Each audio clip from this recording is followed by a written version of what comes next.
لکل نبی دعوت مستجابة.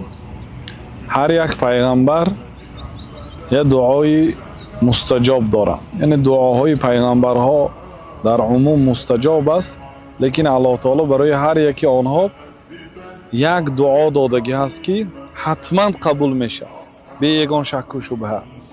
یعنی بر عوضش دیگر چیز نمیدهد و عیناً همون دعا را اجابت میکنه. برای هر یک پیغمبر الله تعالی دادگی است. جناب رسول الله صلی الله علیه و سلم گفتند که هر یک پیغمبر همون دعا را در زنده بودنش دعا کرد، از الله تعالی همون چیز را پرسید، الله تعالی برای آنها داد.